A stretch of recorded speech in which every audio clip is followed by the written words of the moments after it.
When you serve your country overseas, you trust that the people back home will have your back. You trust your neighbors, your community, your homeowners association. But what happens when that trust is shattered in the worst possible way? That's exactly what happened to me. I'm not someone who normally seeks attention. I'm a private, a soldier who's always been disciplined, always followed orders, and never asked for anything outside my duty. But nothing in boot camp, nothing in training, prepared me for the betrayal I would face from my own homeowners association. I was deployed overseas for a routine tour standard 3-month rotation. It was exhausting, stressful, but fulfilling. My platoon became my family. We looked out for one another. We endured sandstorms, long nights without sleep, and the constant anxiety that each day might be our last. And while I was out there living under extreme conditions, I trusted that my home, my sanctuary back in the States, was safe. I trusted. Far too much. It all started with an innocuous email, one that seemed harmless at first. I was scrolling through my inbox during a rare internet window when I saw a message from the HOA. Dear Mr. Carter, please note that your home at 42 Willow Creek Lane will be temporarily rented out as part of our short-term leasing program. At first, I thought it was a scam, a phishing attempt. I forwarded it to my friend back home. His response made my blood run cold. This is real. They have the paperwork, and it looks like they're moving someone in next week. I couldn't believe it. My home, my personal space, my sanctuary, had been handed over to strangers. Without my consent, without a phone call, without a shred of decency. The HOA had always been strict about rules. Lawn lengths, paint colors, even the type of mailbox we could install. But renting out someone's property while they're deployed? That crossed a line even they didn't dare cross in my wildest nightmares. I tried contacting them. Phone calls went unanswered. Emails were ignored. I even asked my neighbors to check in, but they were too scared. The HOA had power in that neighborhood. They controlled access, security cameras, and even the neighborhood patrol. It was like stepping into a bureaucratic nightmare, one that I couldn't fight from thousands of miles away. And then came the idea. You see, in the military, we're trained to never accept defeat. We adapt. We overcome. And when my platoon heard what had happened, they didn't just shake their heads, they began plotting with me. At first, I told them it was impossible. We can't go back there. That's civilian territory. There are laws. But as we talked, as the anger simmered, a plan began to take shape.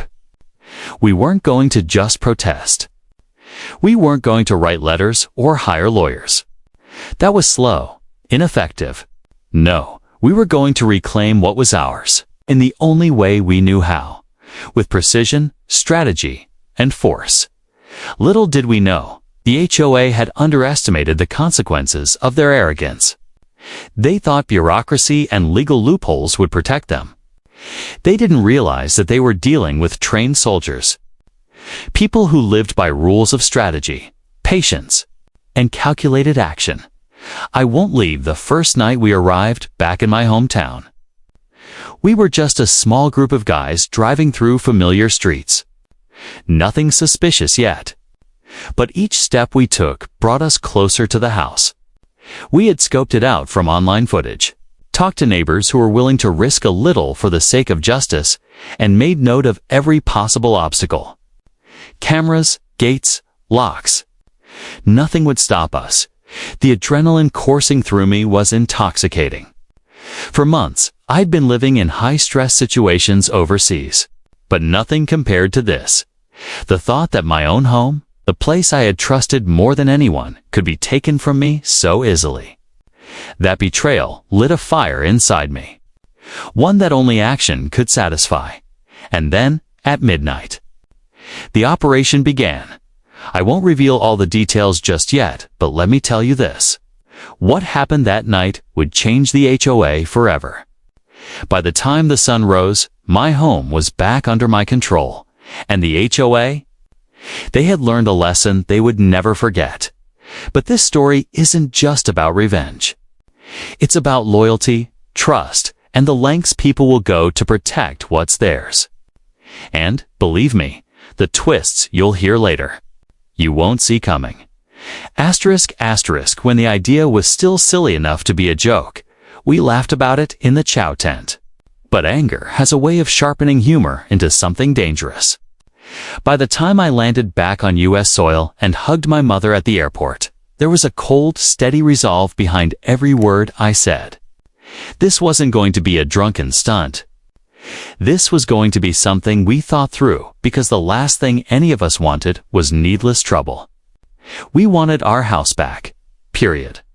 I called 3 men before I called anyone else. Ramirez, the platoon sergeant who had a brain for logistics and a soft spot for justice. Eli, who could read a neighborhood like a map and had a laugh that made the worst days bearable. And Jonah, a medic who swore he'd rather break an ankle than break a law. They showed up at my mom's kitchen table with coffee and faces that said they'd already signed up for whatever I tell. Was thinking we talked for hours. We paced. We argued. We tried to make sense of the HOA's paperwork, a slick PDF full of clauses, small print permissions, and a signature that, to me, looked like a stamp of bureaucracy used to justify something cruel. There were words like short-term leasing program and community asset utilization that sounded like they belonged in a corporate memo, not attached to the fate of a veteran's home. Legal counsel was the route everyone said we should take. My mom cried into the phone with a lawyer who promised to send a cease and desist and file for injunctive relief. The lawyer was calm, measured, and told us to let the system work. But her voice felt like molasses, slow, sticky, leaving us stuck while my home changed hands. My neighbors were sympathetic, but many feared biting the hand that patrolled the gates. The HOA controlled more than a few things in that neighborhood. They had a reputation for squeezing dissent until it folded. It's funny how the people you serve with become extensions of your logic. Ramirez reminded me that the law moves on its own clock. And sometimes that clock doesn't care about the rightness of an outcome. Eli argued that letting this slide would set a dangerous precedent. They got away with reading my lease like fine print. Who would be next? Jonah kept asking the question we all thought of, but didn't want to say aloud. What if the people living in my home get hurt because of our inaction? That last question shifted something. It removed the romance from revenge and placed something heavier in its stead: responsibility. We weren't doing this only for ourselves. We were doing it for the principle, for the message. And yes, because the idea of strangers sleeping in the bed my grandmother slept in made my stomach turn. We agreed if we did anything, it had to be measured. No violence if it could be avoided. No reckless escalation. We would go back to my house, not as an occupying force, but as owners demanding entry. We would be loud, visible, and firm. And if the HOA tried to hide behind papers, we'd make the real world louder than their signatures. That night, we sat in my car, deep in the shadow of the pines by Willow Creek Lane, while the neighborhood lay quiet. We ran through scenarios like soldiers rehearsing movements. Not tactical maneuvers, nothing that would cross the line into instructions for wrongdoing. But emotional preparedness. What we would say. How we would document. How we would protect the renters if things went sideways. We decided to bring evidence. My deployment orders, my lease. Photographs of my house's interior with dates, everything, to prove my claim. We also brought something else we hadn't planned to: witnesses. To neighbors, Mrs. Davenport and her son Marcus agreed to stand with us. They'd seen the HOA's behavior, and they weren't afraid to be seen. We struck at dusk, because dusk felt right, visible enough to be public, quiet enough to avoid panic. We didn't want to break in. We wanted to be undeniable. We pulled up to the curb, uniforms replaced with civilian jackets, and the faint weight of the metals I still kept on me. The renter's car was in the driveway. Soft yellow light pooled from the front windows like a calm before a storm. My legs felt like jello as I walked up the path. My keys were in my pocket, but we had learned that the HOA had changed locks as part of their management actions. The door was chained from the inside. We knocked. The sound of knuckles on wood was absurdly small. A woman answered. She looked surprised and tired. Behind her, a man in work clothes clutched a toddler to his chest. They were bewildered by our presence. We immediately put our hands up in the universal sign of peace. "We're not here to hurt you," I said, words surprising me with how calm they sounded. "This is my home." Her face tightened. "The HOA rented this place to us. We have a lease." She held up a piece of paper that glittered in the porch light. I recognized the clauses at the bottom. The HOA had indeed arranged a short-term rental through a property manager whose name I didn't recognize. My chest dropped like a stone hitting water. I knew what the paper said. I also knew what it didn't say. It didn't say what the HOA hadn't done: notify me, get my consent, or make any effort to protect the fact that I was a deployed veteran. It didn't acknowledge the weeks of my mail piling up in a corner, the boxes of my grandmother's photographs sitting under a tarp in my garage. It didn't account for the history trapped inside those walls. Still, seeing the family inside my living room, faces startled, eyes full of the kind of fear you see in people who've been uprooted, did something to the plan I had nurtured. Rage flickered, but Jonah's voice cut through it like a cautious tide. "We can't make this about them," he said. "They're not the enemy." Ramirez stepped forward then, and without raising his voice, he set the terms. We explained our situation: deployment orders, proof, the lack of notice.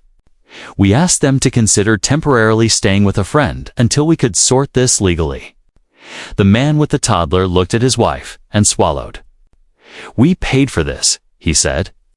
"We booked it fair and square. We have a right to be here."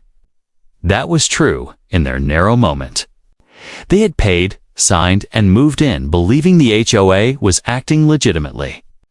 But the moral geometry of that truth bent the moment I showed them my deployment papers and photos of the house from before I left.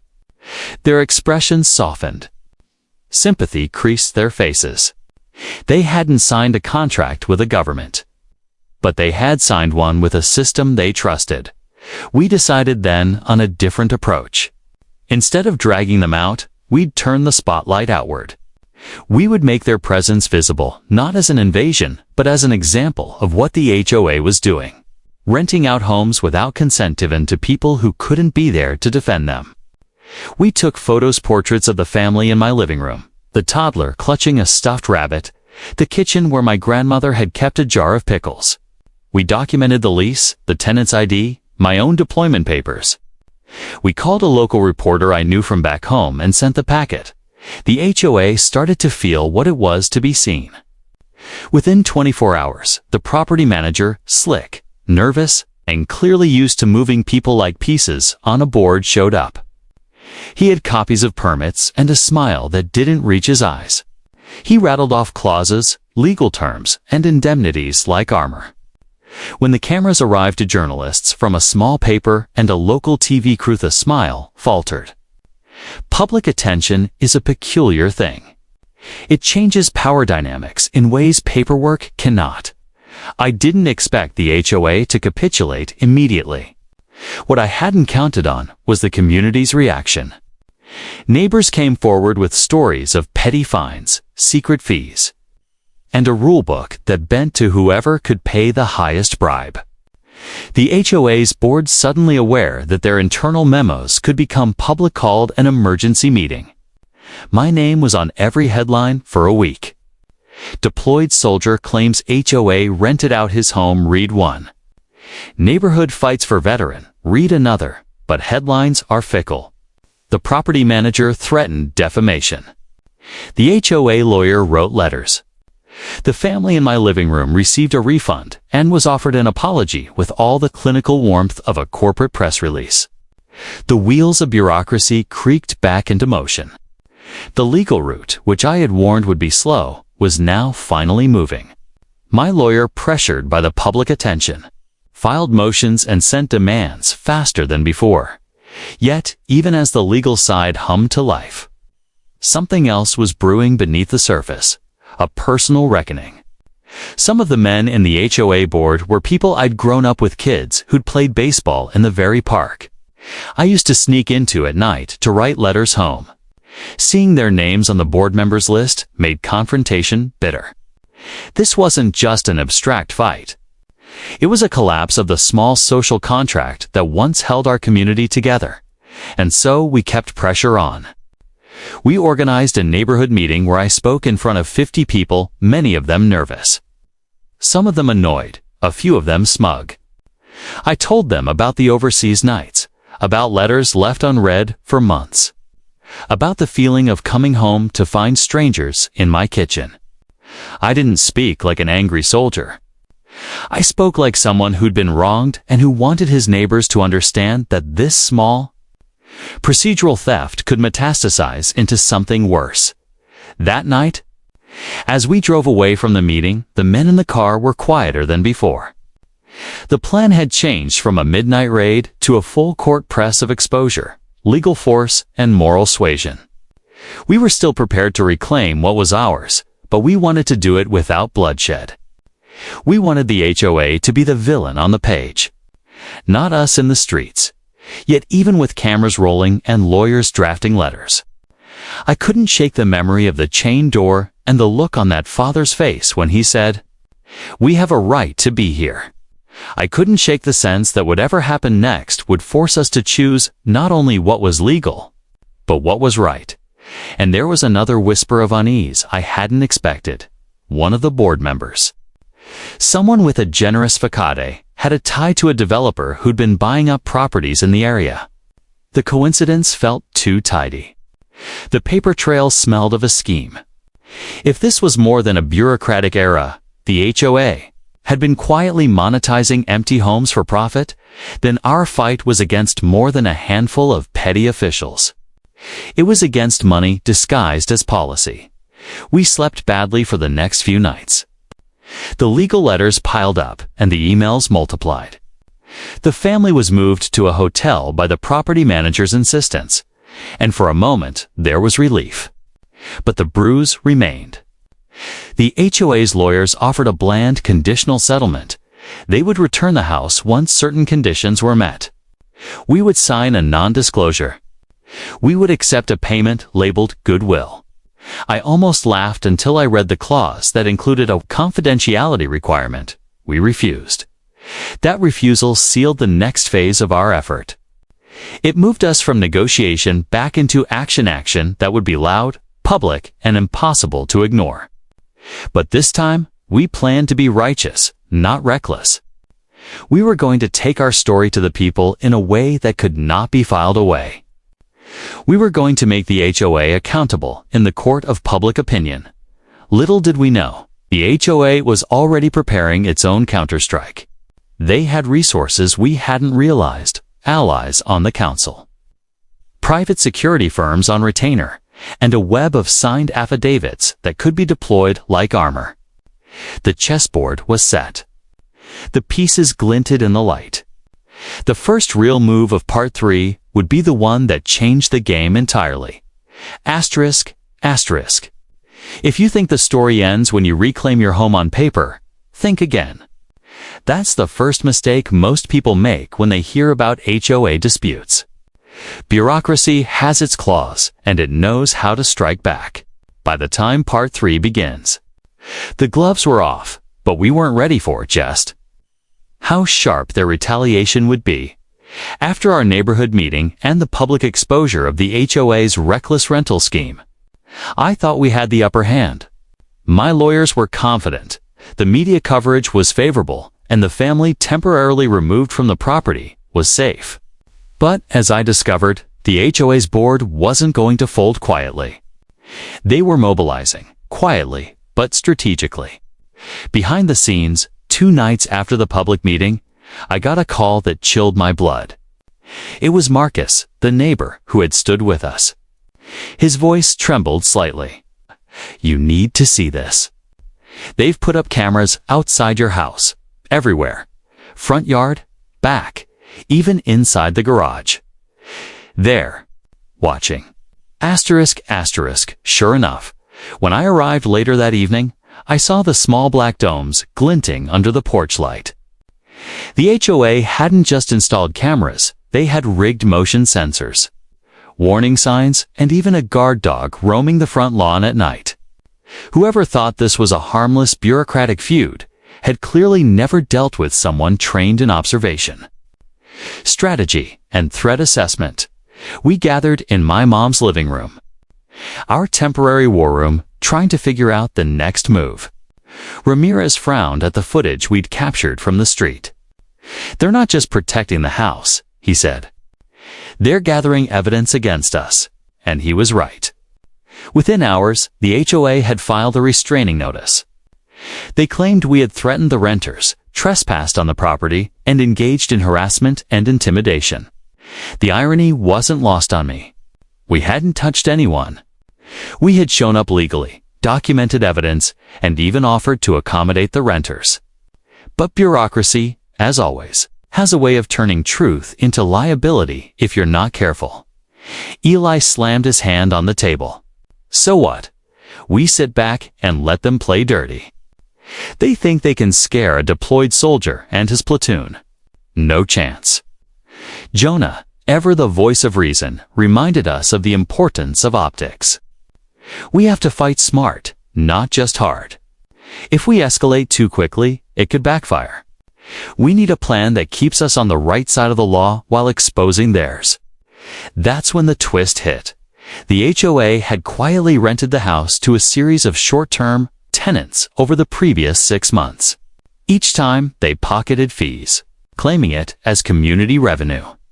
And worse, they'd installed hidden fees for utilities and maintenance, siphoning thousands of dollars in what amounted to unauthorized profiteering.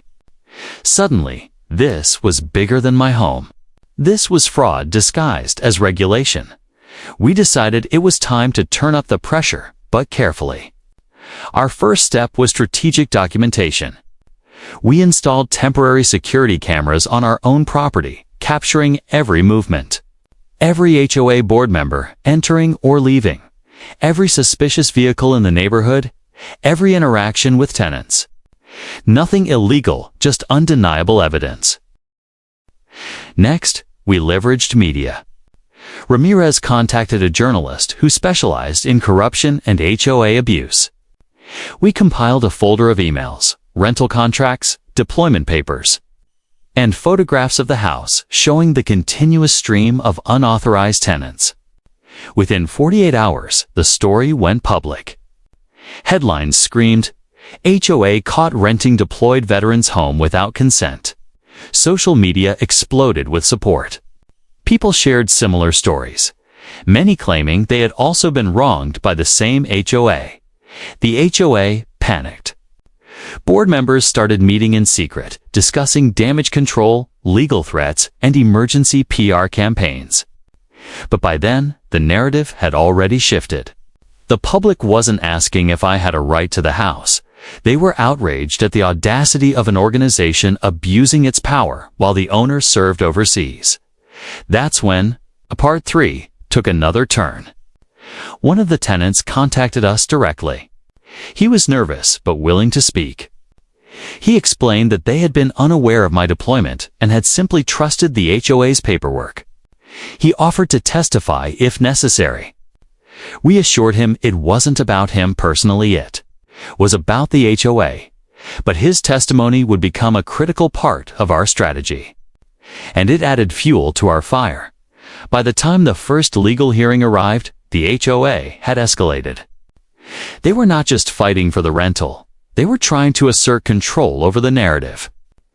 They hired private investigators, lawyers, and even a PR consultant. They wanted the story buried.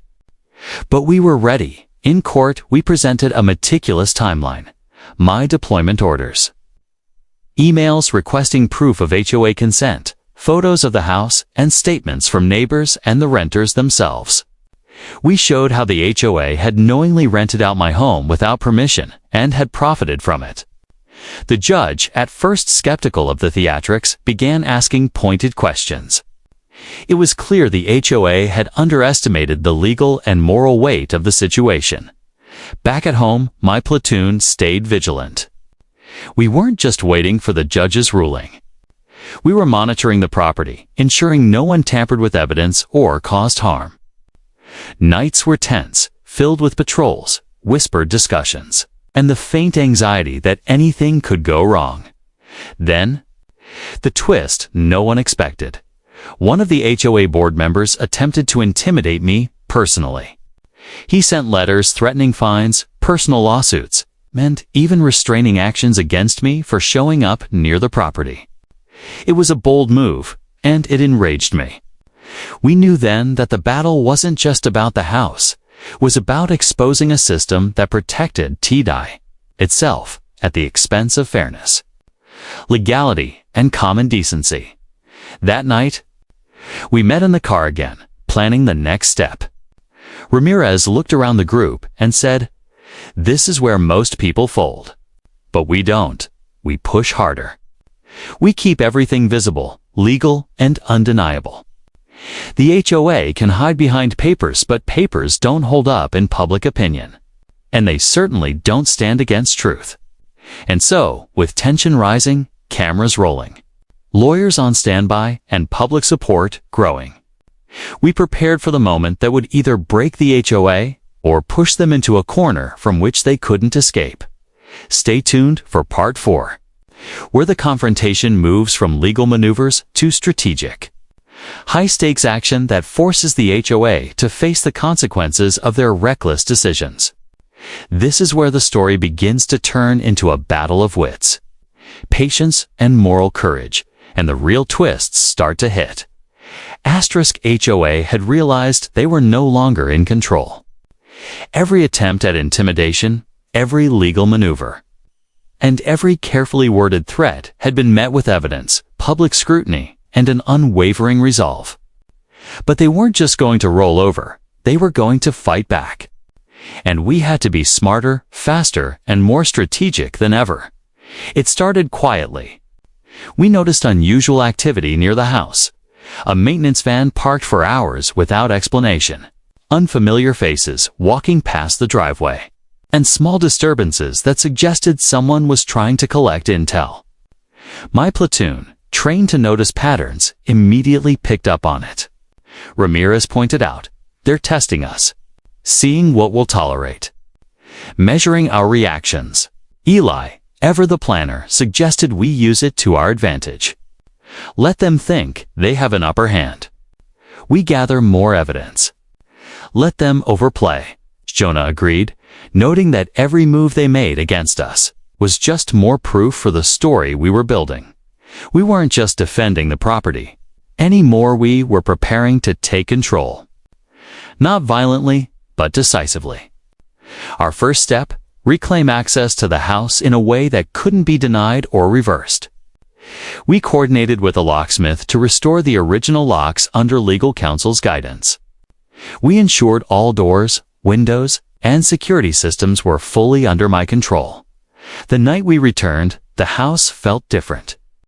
I had lived overseas, faced hostile terrain, and endured long nights under fire, but nothing compared to walking through a home that had been rented without my knowledge. Each room held memories, and the presence of strangers had left a faint, lingering unease. The house wasn't just a property. It was a statement. And reclaiming it was about more than ownership, was about justice. The next morning, the HOA escalated. Board members arrived en masse, trying to assert authority. They claimed I was trespassing, that my actions violated HOA regulations, and that they had the right to supervise any property maintenance or access. But they had miscalculated one critical factor. I wasn't alone. My platoon was there, legally supporting me, documenting every interaction. and ready to respond if things got out of hand. The confrontation was tense. Words were exchanged, cameras were rolling, and the neighborhood watched silently. Ramirez stepped forward and stated clearly, "This house belongs to Mr. Carter. He has proof of ownership, deployment records, and the right to access it freely. Any interference on your part will be documented and pursued legally." The board members tried to argue, but each statement they made was contradicted by documents, eyewitness accounts, and recorded footage. Every attempt to intimidate was neutralized by transparency. The homeowners community began murmuring, some openly supporting me, others simply shocked at the audacity of the HOA. But the real twist came when one of the tenants, who had moved in temporarily, spoke up. She explained how the HOA had misled them, emphasizing that they had acted in good faith. Her statement, captured on video, became viral on social media. The narrative had shifted entirely. The HOA was no longer the authority. They were the antagonists in a story about greed, misuse of power, and betrayal. The pressure mounted. Local news outlets picked up the story.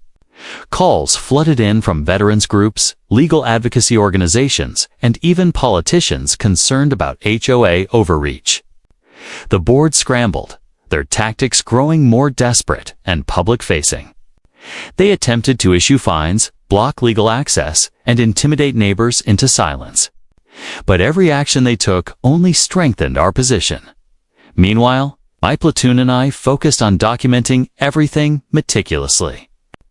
Every email, every call, every attempt to hinder us became part of a growing dossier. We weren't just fighting for one house, we were building a case against an organization that thought it could manipulate and exploit people without accountability. The climax of Part 4 came unexpectedly. One of the board members, realizing the legal and public tide had turned, tried to lock the house remotely via the HOA's security system. But we had anticipated this. Ramirez had hacked into the system not maliciously, but to regain full control, and disabled their remote access. When the board member arrived, furious and flustered, they found the locks changed, cameras positioned, and my platoon standing calmly in the driveway. Legally armed with proof of ownership and deployment, it was a turning point. The HOA had pushed too far, and we had outmaneuvered them without breaking the law. Without violence, but with precision, patience, and strategy. The balance of power had shifted. The battlefield had shifted from neighborhood disputes to a high-stakes game of exposure, strategy, and revelation. We had reclaimed the house, disabled their security access, and gained public support. I thought we were winning, but I hadn't yet seen the full scope of the HOA's agenda. That's when the real twist hit. It came in the form of an anonymous tip. An email, sent from a burner account, arrived in my inbox late one night. The subject line read, "They're hiding more than just rentals." I hesitated before opening it. Ramirez leaned over my shoulder. "Massam, just read it. Whatever it is, it's important." The email contained scanned documents, internal HOA memos, and spreadsheets showing a hidden network of short-term rentals. Across several properties, hundreds of thousands of dollars in unreported income. But it didn't stop there. Among the files was a letter suggesting collusion with a local developer. The HOA had been quietly facilitating property acquisitions, renting them out without consent, and redirecting profits. My house wasn't an isolated case. It was part of a much bigger scheme. Eli's jaw dropped. This is massive. If this gets out, it could blow up their entire operation. Jonah, ever the cautious one, frowned. "We have to be careful. We need verification before we act on anything like this. If we go public too soon, it could backfire legally." We spent the next several days cross-referencing the documents with county records, tax filings, and rental registries. Every piece of evidence aligned perfectly. The HOA hadn't just made a mistake, They had orchestrated a network designed to profit from homeowners, including those deployed overseas. And it was all hidden behind the guise of community management. The revelation changed everything. Our goal was no longer just about reclaiming my house, it was about exposing a corrupt system that had been exploiting families and veterans alike. We decided to escalate strategically. First, we gathered allies, local journalists, veterans advocacy groups, and even a few brave neighbors willing to testify. Ramirez coordinated the legal side, ensuring everything we presented was airtight. Eli managed public communications, carefully crafting a narrative that would resonate with the media without crossing legal lines. Jonah monitored the ethical considerations, making sure we never targeted innocent tenants or neighbors. Next came a calculated public reveal. We held a press conference right outside my home, inviting local news crews and bloggers. I stood on the porch, my uniform folded neatly in my baga. Silent reminder of where this all began. The story we told was simple but powerful. A deployed soldier's home was illegally rented without consent. Documentation proves the HOA has been profiting from unauthorized rentals and colluding with developers to exploit homeowners. Cameras flashed. Microphones recorded, and neighbors who had been silent for months stepped forward to tell their own stories.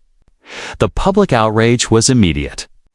Social media erupted, hashtags went viral, and the HOA found themselves under scrutiny they couldn't escape. But the HOA wasn't finished. Within hours, their lawyers fired back with threats of defamation, counterclaims, and attempts to discredit the anonymous documents. It was predictable, but we were prepared. Every email, every document, every photograph was meticulously organized and time-stamped. Every claim they made could be countered with evidence. The real shock, however, came during a board meeting that we managed to attend covertly. One of the board members, furious and cornered, revealed something we hadn't anticipated. The HOA had been planning to seize more properties of deployed veterans. My house was just the beginning, test case to see how far they could push the system without consequences. That revelation lit a fire under us. The fight was no longer personal, it was about protecting an entire community, exposing systemic corruption, and ensuring that no other deployed soldier would face what I had endured. That night, as my platoon and I strategized, we realized the magnitude of what we were dealing with. The battle lines were clear. On one side, an entrenched corrupt HOA with resources and influence. On the other, a small group of determined veterans armed with evidence, strategy, and the unwavering support of the community. We knew subtlety alone wouldn't finish this. The HOA had underestimated the stakes and overestimated their control. The time for measured pressure was over. If we wanted real accountability, we had to escalate carefully. Our first move was tactical exposure. Ramirez coordinated a map of every property affected by the HOA's rental scheme. We cross-referenced tax records, rental agreements, and deployment logs, creating a dossier that left no room for doubt. Each property was a piece of evidence, each homeowner a potential witness. Next, we planned a coordinated visit to the HOA board office, not as intruders, but as stakeholders demanding answers. The platoon split into two groups, one documenting interactions with cameras and note-taking, the other engaging the board members directly. Transparency was our shield, and evidence was our weapon. When we arrived, board members were smug, expecting intimidation to be our response. I stepped forward, holding my deployment papers and the documentation from the families impacted. Ramirez, calm but commanding, stated clearly, "We have proof of systematic, unauthorized rentals, collusion with developers, and exploitation of homeowners. Every step you take to obstruct us will be documented and exposed." The board faltered, realizing this wasn't a confrontation they could manipulate. Cameras rolled, witnesses stood firm, and emails went live to local reporters. The pressure was immediate. One of the board members tried to interrupt, claiming legal authority. I countered with precise references to state law protecting property owners and veterans. Every counterclaim they had was dismantled on the spot, their confidence crumbling as evidence stacked against them. Then came the unexpected moment. One of the younger board members, a woman who had initially remained silent, spoke up. She confessed that internal emails had instructed the HOA to test the limits with deployed homeowners. She admitted the scheme went far beyond what the public saw and confirmed the network of rentals, linked to profits and developer collusion. Her testimony, captured on video, was explosive. The office erupted in whispers and frantic attempts to regain control. But we were prepared. Our platoon stayed calm, documenting every reaction, ensuring that nothing could be spun against us. The combination of public exposure, documented evidence, and internal admissions left the HOA trapped outside. Neighbors had gathered. Social media feeds streamed live and calls flooded into local representatives. The HOA realized that every move now would be public and scrutinized. They attempted a last-ditch effort to enforce fines, but lawyers on our side had anticipated it. Every threat was countered with evidence and media attention. By nightfall, the HOA called an emergency meeting to discuss damage control. Behind closed doors, their options dwindled. The board members were forced to negotiate openly, agree to transparency measures, and provide restitution for unauthorized rentals. My house and the properties of other affected homeowners was officially returned under legal protection. Even then, victory wasn't just in papers signed or doors unlocked. It was in watching the community rally, in hearing neighbors share their relief, and in knowing that the system had been held accountable for once, as we stood on the porch that night. The weight of weeks of planning, risk, and strategy settled over us. The house was ours again. But more importantly, the HOA had been exposed. The story wasn't just about a single home. It was about the consequences of abuse and the power of organized action when backed by truth. That night, we celebrated quietly, knowing the fight had changed more than just my address. It had shifted the balance of accountability in the neighborhood forever. Asterisk, asterisk, the next morning. The neighborhood felt different. It wasn't just the absence of HOA intimidation, it was the presence of accountability. The board members, bruised and visibly shaken, were scrambling to manage public relations and legal ramifications. Their previously untouchable authority had been stripped away, replaced by scrutiny they couldn't avoid. Local news stations picked up the story. Headlines read, "Veteran exposes HOA corruption. Deployed soldier reclaims home. Uncovers systemic abuse and neighborhood rally forces HOA accountability." Social media exploded. Hashtags like hashtag veterans home rights and hashtag HOA exposed trended locally. The narrative was no longer about MIT, it was about the systemic abuse the HOA had been hiding for years. The HOA board attempted to issue a statement, claiming their actions were procedurally correct and misunderstood. But the statement fell flat. Every claim they made was contradicted by documents, witnesses, and even internal emails that had been leaked during our press conference. Their credibility was shattered. One of the biggest surprises came when a local veterans advocacy group reached out. They wanted to assist us in filing class action complaints on behalf of other deployed homeowners affected by the HOA's actions. Suddenly, my personal fight had become a movement. What started as a battle for my own house had grown into a larger cause, protecting homeowners from predatory news, boards, and bureaucratic abuse.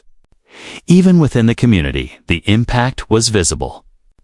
Neighbors who had previously feared the HOA came forward with stories of fines, hidden fees, and questionable decisions. They felt empowered, knowing that the system could be challenged. It was a ripple effect, and we were at the center of it. Meanwhile, the HOA's internal dynamics were crumbling. Board members turned on each other, blaming mismanagement and underhanded deals. Meetings were tense, filled with accusations, and occasionally recorded by whistleblowers who feared personal liability. The organization that had seemed untouchable was unraveling from within. But not all consequences were public.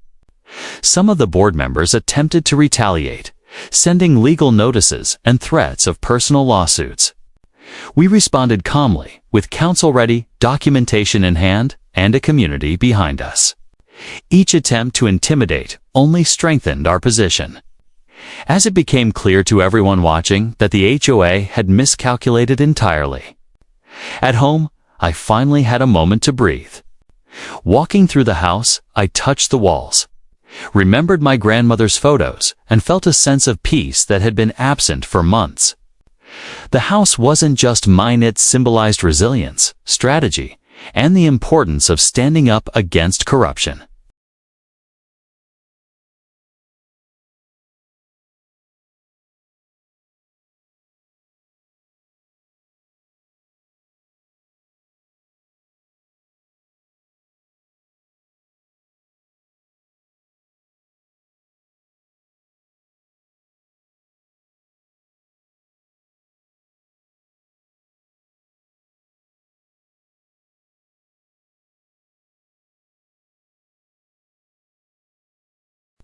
The fallout continued over the next few weeks. State regulators began reviewing the HOA's practices, questioning their rental schemes, and auditing financials. Letters arrived from legal offices seeking settlements for affected homeowners. The community meetings now centered around reform and transparency, not fear and control. Even my platoon, who had been part of the operational support, felt a quiet satisfaction.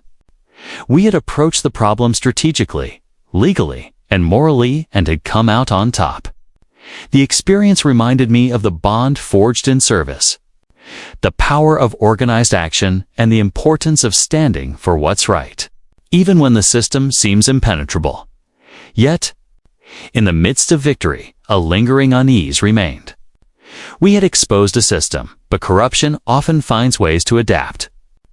There were whispers of new boards forming, potential loopholes, and quiet resistance from those unwilling to change. The story wasn't over, but the HOA had learned.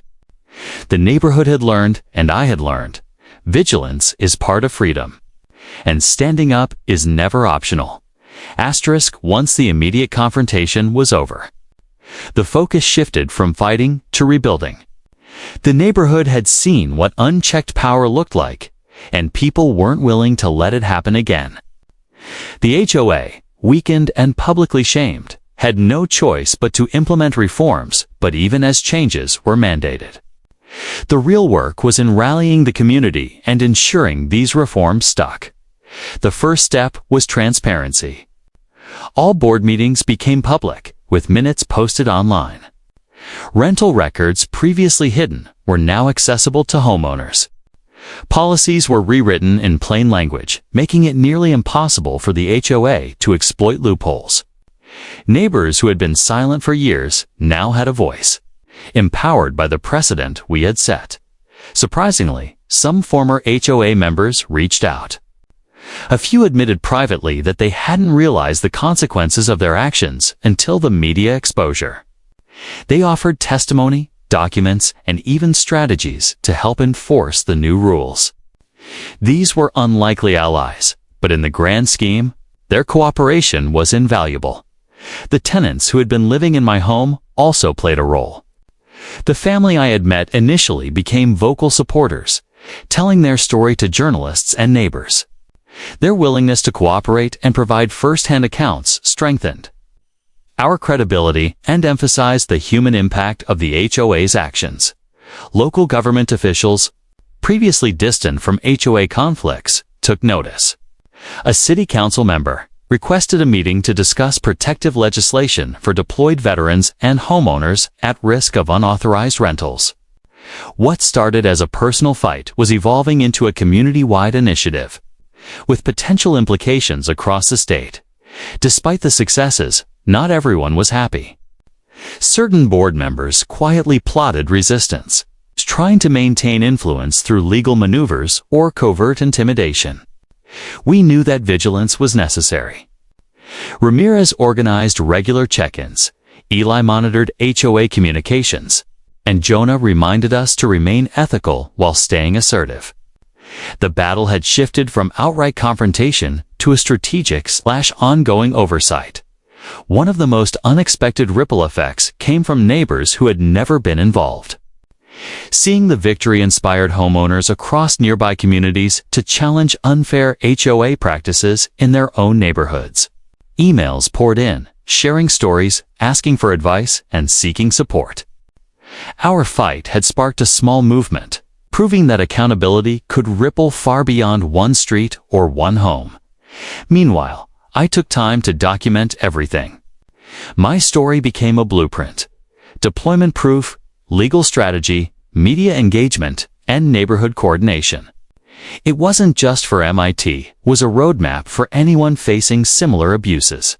We shared it freely with veterans groups and advocacy organizations, ensuring that knowledge became protection at home. Walking through my rooms felt different now. The house was peaceful, secure, and full of memories that had survived both bureaucracy and human greed. I realized the fight wasn't just about property, it was about principle, community, and courage. Yet the story had one final layer of tension. Some HOA members remained defiant, and whispers suggested they were seeking new ways to regain control. The neighborhood knew vigilance was key. But the fear lingered. Corruption adapts, loopholes exist, and power can return if people grow complacent. That was when we began preparing for the ultimate safeguard, creating a permanent system of accountability. Homeowners formed committees, legal advisors volunteered, and neighborhood councils were restructured to prevent abuse. The HOA could no longer operate in secret. Their tactics had failed, their power diminished, and their secrets exposed, but the fight for lasting reform required planning beyond headlines and victories. The neighborhood had changed. The tension from the battle with the HOA slowly transformed into purpose. What had started as my fight to reclaim a home had become a collective effort to protect everyone in our community. And in Part 9, all the groundwork we laid started paying off in ways no one expected. First, the board's weakened authority became apparent. With public scrutiny, legal oversight, and media attention, they were forced to comply with every demand we made. They issued written apologies to affected homeowners, returned all unauthorized rental profits, and implemented strict policies preventing further exploitation. The HOA's control over properties of deployed service members was legally restricted, creating a precedent that would protect others in the future. But legal victories alone weren't enough. We organized neighborhood councils and committees to ensure compliance and transparency. Homeowners volunteered to monitor activities, review board decisions, and report irregularities. It became a community-driven system where accountability was embedded in the process. For the first time in years, residents felt empowered rather than intimidated. Unexpected allies emerged. Some former board members who had opposed us quietly began cooperating, providing insight into the HOA's internal operations. They revealed hidden accounts, memos, and even strategies the board had planned to regain control. Their cooperation strengthened the reforms, making sure loopholes were closed and abuses couldn't easily return. Meanwhile, veterans groups used my story to lobby for state-level protections. Deployed service members could now legally pre-authorize trusted representatives to oversee their properties, ensuring that no HOA could rent, sell, or manipulate a home without consent. My fight became a template for systemic reform far beyond my neighborhood. On a personal level, walking through my home felt surreal. The living room, once a scene of conflict, now represented resilience. Each room told a story not just of struggle, but of victory, planning, and unity. My platoon, who had supported me from the start, became honorary members of the neighborhood council. Their commitment had been instrumental, and their presence reminded everyone that standing together was powerful. The HOA, cornered and under constant scrutiny, finally attempted to resign from their positions en masse. Some were replaced by community-selected volunteers, while others remained as figureheads without real authority. The network of corruption had been dismantled. And the lesson was clear. Power without accountability is fragile. Even so, vigilance remained. A few HOA loyalists tried subtle resistance, minor procedural delays, miscommunication, or passive obstruction. But the neighborhood was now united, and every attempt to regain influence was immediately countered. The tide had fully turned. The final piece of the puzzle was symbolic. During a community meeting, I addressed the homeowners. We fought for one house, but we've built a system that protects everyone. Abuse can be exposed, accountability enforced, and unity strengthened. Today isn't just my victory, it's ours. Applause filled the room. Cameras captured the moment, but more importantly, hearts and minds understood that standing together mattered more than fear or bureaucracy. HOA's power had been neutralized. Accountability established, and the neighborhood united in a shared mission. But the story still had one final layer, the personal reckoning, the reflection, and the ultimate satisfaction of knowing that the fight had preserved not just a home, but the integrity of an entire community.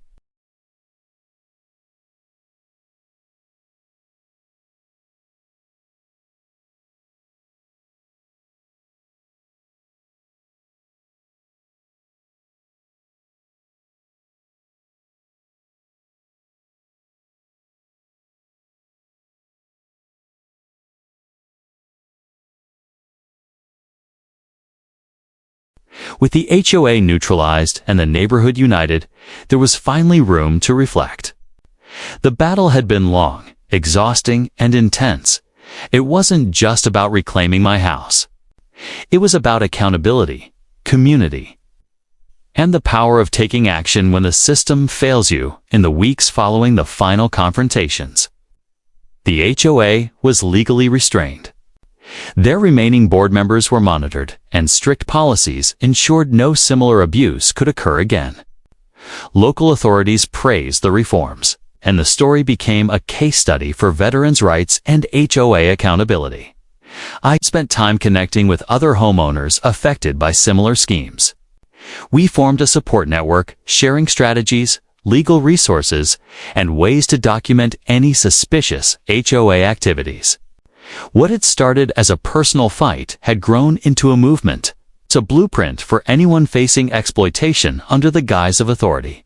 The community itself transformed. Neighborhood meetings became collaborative rather than confrontational. Homeowners felt empowered to voice concerns, review policies, and participate actively in governance. Fear had been replaced with vigilance, and transparency became the new standard. The Platoon, my brothers in arms, became honorary guardians of the neighborhood. Their presence was a reminder that service doesn't end overseas, it extends into the communities we care about.